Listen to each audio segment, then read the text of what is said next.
On behalf of everyone at WNET, congratulations to Steve Adubato and the Caucus Educational Corporation on 25 great years of broadcasting. Hi, I'm Dario Cortez. Berkeley College believes that all citizens need to be informed about the important issues that affect our daily lives. That's why we're proud to support programming produced by the Caucus Educational Corporation and the partners in public television. This special edition of One-on-One with Steve Adubato is brought to you from the Tisch WNET studios at Lincoln Center. Funding has been provided by Barnabas Health, TD Bank, Horizon Blue Cross Blue Shield of New Jersey, making healthcare work, PSE&G, committed to improving New Jersey's economy and strengthening its communities, New Jersey Manufacturers Insurance Group, auto insurance, homeowners insurance, and banking under the principle of stewardship.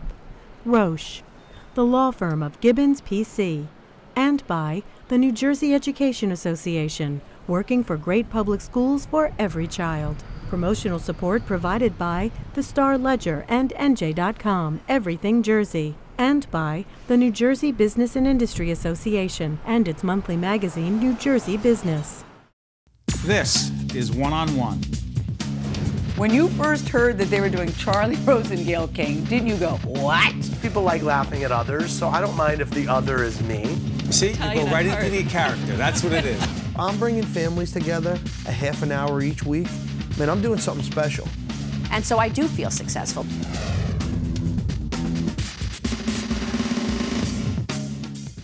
Hi, I'm Steve Adubato, coming to you from the WNET Tisch studios. It is my honor, my pleasure, to introduce a gentleman you're about to see on camera. I think you recognize him. He is former United States Senator Bill Bradley. He ran for president in the year 2000. He is a former New York Knick. He won two NBA championships. He played for the United States Olympic basketball team, I believe, in 1964. Back in the Paleolithic era. And you guys won. Yeah, we did. You won. That was the dream team? No, that was not the dream team. That was before the dream team. How you doing? I'm great. Great, Steve. You enjoy your life outside of elective office? I do.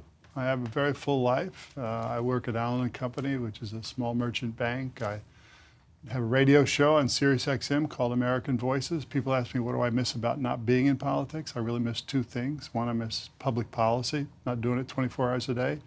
I fill that void by writing books like this one. We're about to plug it in a second. Whatever.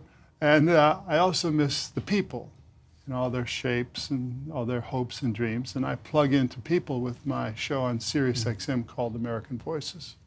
Senator Bradley was famous for a lot of things when he was in the Senate, but one thing for those of us who were born and raised in New Jersey, he used to do a walking tour at the Jersey Shore that, it became a wild scene. You would just attract all sorts of people, and you loved that, didn't you? I loved it. Actually, I missed that.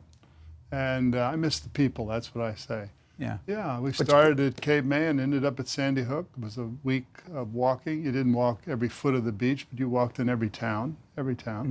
And it was a way of being accessible. And I'd always learned so much in the course of that because people say the oddest things to you, and a lot of times it's insightful. I have a sense that Senator Bradley heard a lot of those odd and insightful things that were said, and I believe that obviously he thinks that those folks and all of us can do better, and we in the media can do better, and hopefully folks in government can do better, which is why he wrote this book. We can all do better. Bill Bradley, New York Times best-selling author. Senator, as I was getting ready for the show and reading sections of the book, all of us can do better, right? Yeah, that's the point. Can we start with the people first? Because Yeah, sure. you're not a huge fan of some of the folks who have organized to try to do better, or at least say do better, whether it's the Tea Party folks or even the Occupy folks. You're not super negative toward them, but that isn't necessarily what you mean by the people, is it? You might say I'm super negative toward the Tea Party.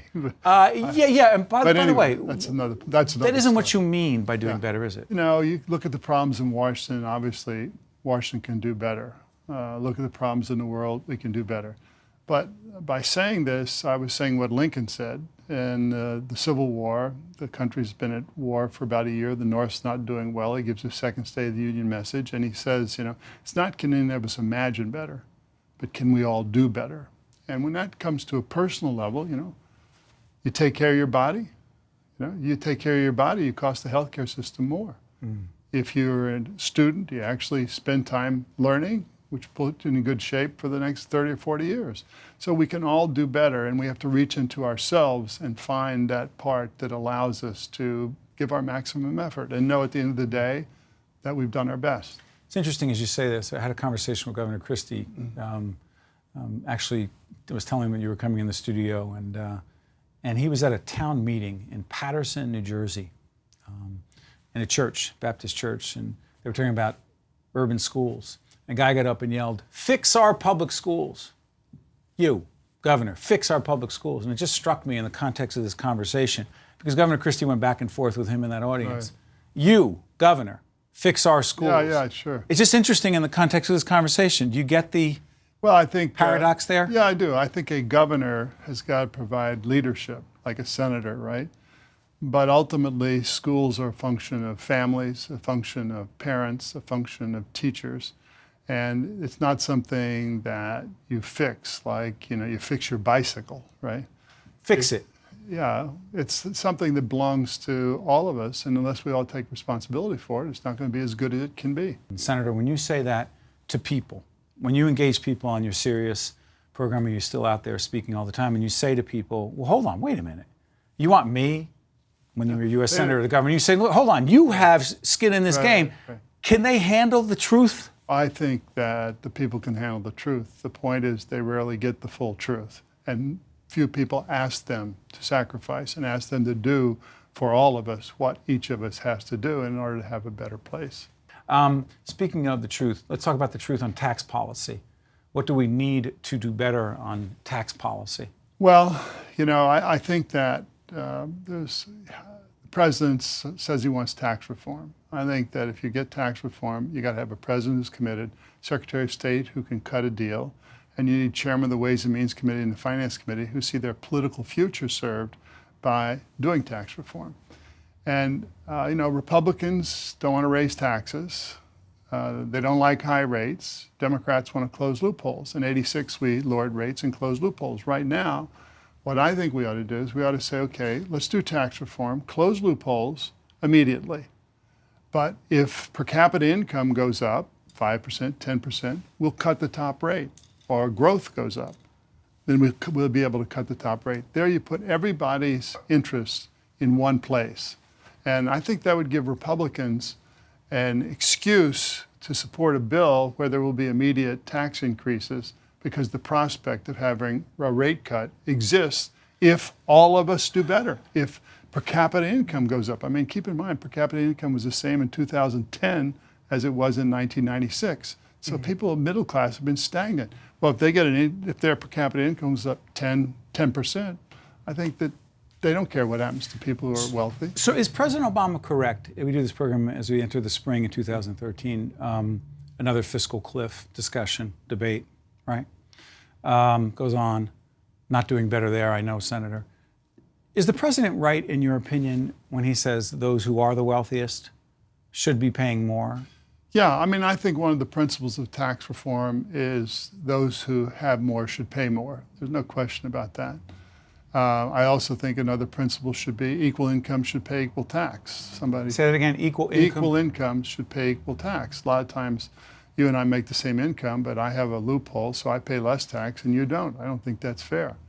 And so I think that there's no question that we should have a progressive income tax system. The issue is, how do you convey that? You've got to convey that in a way that says we're all in this together and everybody's got to do their part. Talk to our audience. By the way, United States Senator Bill Bradley is with us. His book is out.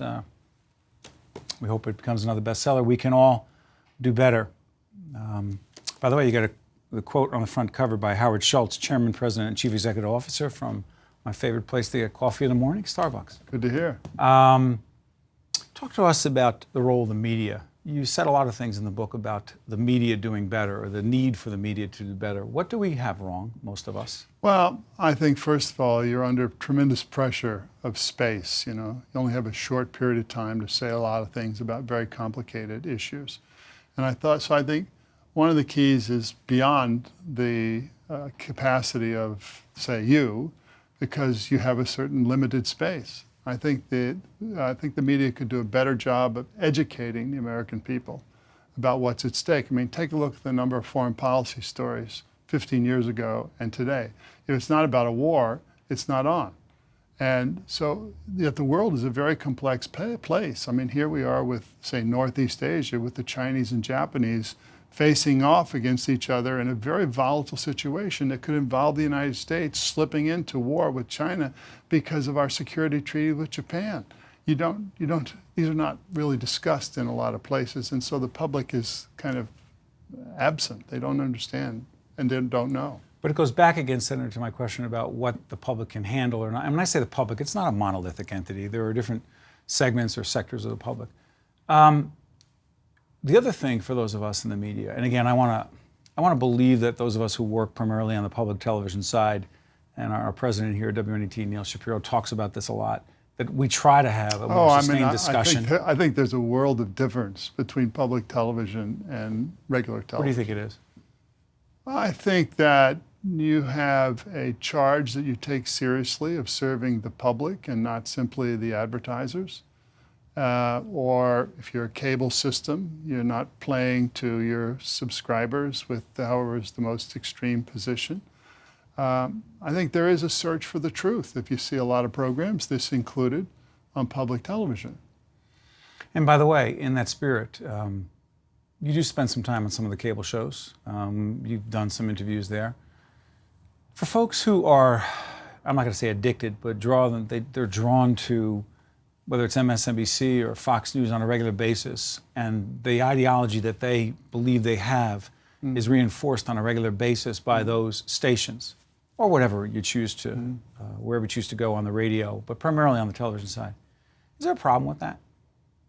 Well, there's not a problem. You have a right to go anywhere you want. Sure you do. It does intensify the extremes. And when you put that together with how we draw congressional district lines, well, most of them are 60-40 districts because they're been essentially written by partisan state legislatures, you then have the media inflaming both ends.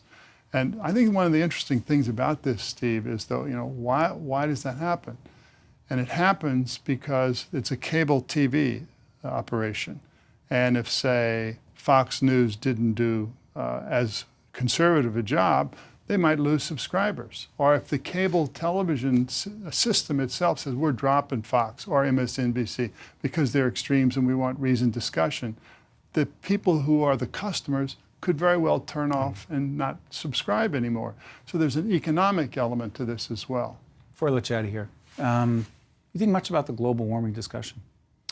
I think about it, certainly in a year where you have Hurricane Sandy, right? And in a year where you see record temperatures and you see drought in many places. Yeah, I think it's a serious thing. I mean, it's polar ice cap is melting. I think it's extremely serious. What is it that we need to do better on that discussion? Well, we need to take action because every year we don't. And I've long argued for a carbon tax, thinking, that's the most significant pollution we have. I'd argued to try to have more fuel-efficient cars. 70% of the consumption of oil is transportation. And yet, we don't do it because 15 years ago we tried and didn't succeed. Well, if you play basketball and you miss a shot, what do? You look for the next shot because you think you have a better chance of making it. And so in politics, you get stung and you just don't go back there anymore. Right. And I think that's too bad. Final topic I want to bring up, which is a very important book, a very important theme in your book, We Can All Do Better. Money, the influence, the problems connected with the massive amount of money in the political system. I mean, you ran for president. In the introduction of your book, you say, I served in the United States Senate for how many years? 18. And I ran for president for 3, And you talk about the role of money, right? Yeah. How bad is it? It's extremely bad. I mean, in 2009, 2010, for example, the financial industry contributed $318 million to politicians in Washington in those 2 years. And the healthcare industry contributed 145, and the oil industry contributed 75. So it shouldn't be any wonder that we got watered down financial reform, no public option in healthcare, and didn't even get around to doing an energy bill, even though we're sending billions of dollars to autocrats on the other side of the world. No coincidence. Well, I think I'm glad you're saying that with tongue in cheek. I think there is a connection, and of course, this is all courtesy of the Supreme Court, because the Supreme Court in Buckley Vallejo, and then Citizens United, made the argument that you can't limit money because you limit money, you're limiting speech. Money equals speech. Money equals speech, and then Citizens United said that corporations are people. That's what the law has said since the 19th century, and since you can't limit people's right to speech, you can't limit a corporation. It's what was born with the super PACs, where now you just have a wave of money coming into the system. And I believe that lobbyists serve a function, but you ought to break the connection between lobbying and money. And that's why ultimately I think we need a constitutional amendment that goes beyond the Supreme Court and says, that federal, state, and local governments may limit the amount of money spent in a political campaign. And then I would prefer public financing at that stage.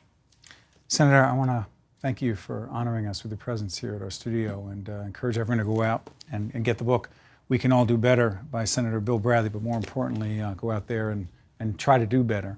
Senator, I want to thank you for joining us. Thank you, Steve. Love the show. Stay right there. Steve Adubato, this is the WNET Tisch studio, and we had Senator Bill Bradley here. That's why you should watch. Stay tuned. We'll be right back. If you would like more information on this program, or if you'd like to express an opinion, email us at info@caucusnj.org. Visit us online at oneonone.org, or find us on Facebook at facebook.com/Steve Adubato, PhD.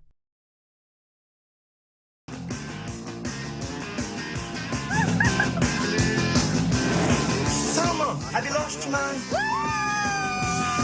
I'm an investigator, Howard Slocum, Arkansas State Police. You get your butt back here, Thelma, now. Where you going on those clubs, punk? I'm your caddy. He's gonna be on the tour. That's super.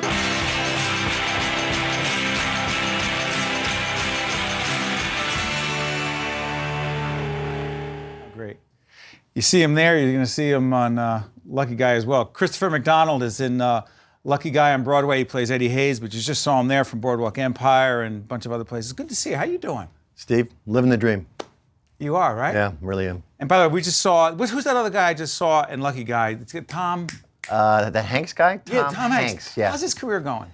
It's good that he's doing this because, he had nothing going on. Well, you got to help these guys out. Yeah. I tell you, being in a play with Tom Hanks in the lead already assures you that people want to see it. So we're doing very well with our tickets and everything. But they're still available. I just have to, be flexible. Yeah. But he is such a draw. I watch. Even I come out, I sign my autographs after we do our preview and walk away. And then I stand about 30 yards away and watch when he comes out. And the eruption of 300 to 500 people screaming at him. I mean, that's just way too famous. I'm sorry, it's just way too famous. Well, I'll tell you, Lucky Guy, set it up for people who, it's in previews right now? In previews right now. It's the last writing that Nora Ephron did. And she is, I've been a fan of hers for years, and Tom and her, of course, worked with her. That was her last script? That was her last script. And so she was working on it for a long, right up into her death, and it's about the tabloids. And there's one guy in particular, the rock star of the tabloids, Mr. Mike McAlery. What a great writer. Great writer, a brilliant guy, but what he did was, and that's why it's called, I think it's called Lucky Guy, because he outworked everybody else. He came in and he does not stop. He was a bull in a china shop. He just had to get the story. And that was his dream. He was living his dream by going and doing this. And then when he got a column in the Daily News. Breslin's old slot, his Jimmy idol. Breslin's idol. He was his idol. Jim Breslin, what a great writer he is. Everybody wanted to be Jimmy Breslin, and Mike McAlery especially. And then he gets his slot. It's a huge thing. Eddie Hayes comes into his life. And that's who you play. That's who I play, who was a great lawyer in New York, character, a very funny guy, a very good dresser. It's osmosis on me.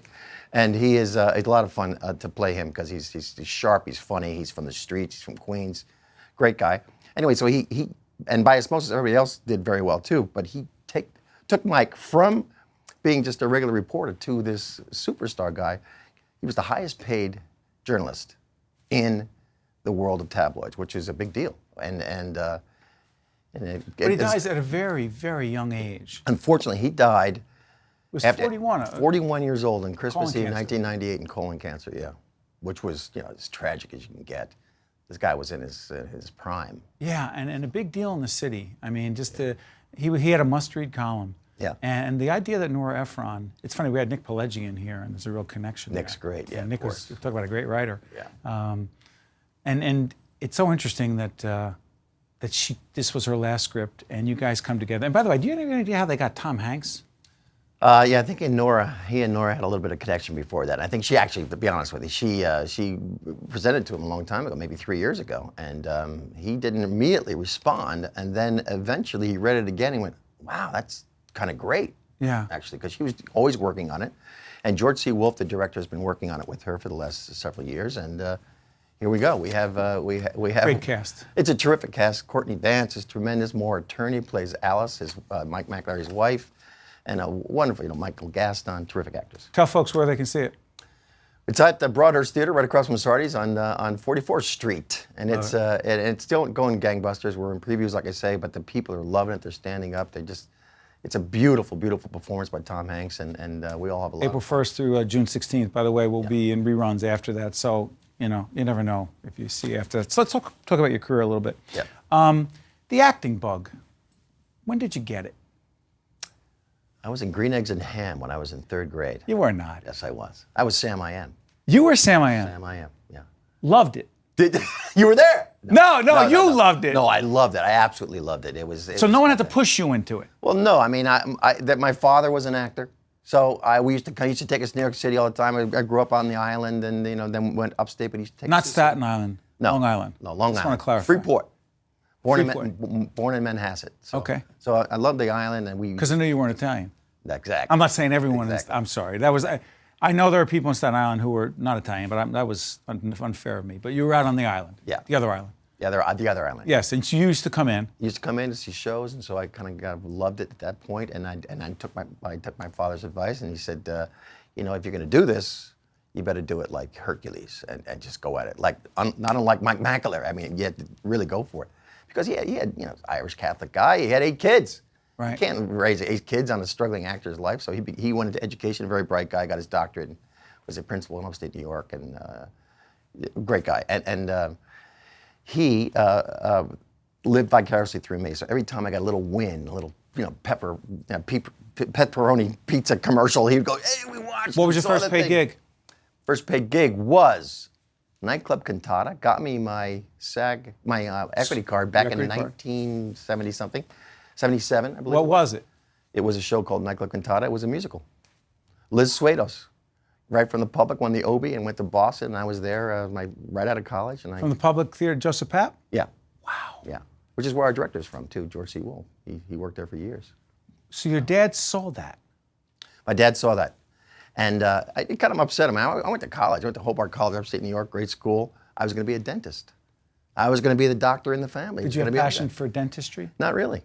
So I went and did a little theater on the side and found that, this is great. You have beautiful teeth. Well, thanks. Thank you. That's what my parents were saying. Somebody's going to fix our teeth when we get old. So there it is. So when I switched majors to English, because there wasn't a theater major there, then he was a little, flumped about that a little bit, because he thought, the actor's life, I wouldn't wish it on my own son here, because it's a hard life. It's so competitive. It's so damaging when you don't get that thing you really, really, really want. Well, you cry yourself to sleep. When you really want something and you think, God, that's my part, and you're young and you really, really want it, you just want a break. Please, God, give me a break. So it's hard. And then you just have to have the resiliency to bounce back up, come back, and do it again. So interesting. You talk about a young actor, and you're still a relatively young actor, but you turn it around, and while you go up and down, up and down, up and down, like all of us who are in, I'm not going to say that business because I'm in a related business, but believe me, there's a lot of rejection in this end too. I lost count of the number of network executives that said, nah, not you. We don't think you're right. I know. But that's why public television in so many ways works for us, because it's the right mix, and but there are a lot of rejections here too. But I will say, what strikes me about your career, what I find fascinating, is you've got the Happy Gilmore thing, which we see the clip of, and then I look at you and I see you in Boardwalk Empire. And by the way, tell everyone the character you play in Boardwalk Empire. Harry Doherty. First of all, he was the campaign manager for the presidency, and then in that presidency, he became the #1 lawyer in the world. I mean, you're a real player. Yeah. You are a real player. Yeah. When a role like that comes along, and you're not a kid, obviously a kid couldn't play that role. Yeah. And a role like that comes along at this point in your career, and obviously you had to compete for it, audition for it. What do you say to yourself? Well, you said to yourself, I have to live up to the responsibility of playing this guy really well. I mean, he's in this, he's a real guy, and people can do their research and find out. So first of all, Boardwalk Empire is like a movie. And look at the cast with Stephen Buscemi and Bob unbelievable. Cardinale. And HBO just gives it the right kind of treatment. And you have Terry Winter writing it, and he's from The Sopranos, and he created it also. And you have, Timmy Van Patten directing, who's brilliant, and you have the wardrobe, everything down to the wardrobe. I mean, I wear pretty nice clothes in Lucky Guy, but the wardrobe in that show too is off the charts, and everybody looks amazing in it. And it just feeds you. All of that stuff feeds you, so you feel like I've got to be responsible for the character, and just really play, because these guys were all just a bunch of backroom deals, cigar smoking deal makers. That's when it all started back in the 20s. Talk about roles. Minute left. Who was the guy we had? Because we had Agent Van Alden in. Oh yeah, Michael Shannon. Michael Shannon. And you know what struck me? Terrific actor. Sitting here and then watching him on screen, on camera. Ridiculously different. Yeah. He's a funny, nice man. Van Alden scares the hell out of me. He plays a lot of those guys. He doesn't even know why. He says, maybe it's my face, Chris, I don't know. But and I saw him in Grace, he did on Broadway, he was brilliant. Completely different character. He's just good stuff. Can we plug one more time? Christopher McDonald plays Eddie Hayes in Lucky Guy, playing what theater right across from Sardi's? Broadhurst Theater, 44th Street. Okay, and you're also propping up Tom Hanks in this to help him get along, right? Yeah, Tom he'll come out okay on this one. Yeah. So you're predicting that Tom Hanks will be all right. He'll be all right. He might come through this one okay. Yeah. Listen, I want to thank you. You My honored pleasure. us by being here. My Everybody go out and see it. Lucky Guy. We're lucky for having you. Thank you, sir. Thank you very much. That was great. My pleasure. One-on-One with Steve Adubato has been a production of the Caucus Educational Corporation, celebrating 25 years of broadcast excellence in partnership with St. Joseph's Healthcare System. Funding has been provided by Barnabas Health, TD Bank, Horizon Blue Cross Blue Shield of New Jersey, TSC&G, New Jersey Manufacturers Insurance Group, Roche, the law firm of GIBBONS PC, and by the New Jersey Education Association. Transportation provided by Airbrook Limousine, serving the metropolitan New York, New Jersey area. One-on-One with Steve Adubato has been made possible in part by New Jersey State Nurses Association. New Jersey nurses play a key role in the lives of everyone, from a school nurse teaching a diabetic child about injections, to a visiting nurse helping an elderly mother die at home, or someone like me, a nursing administrator for a healthcare organization.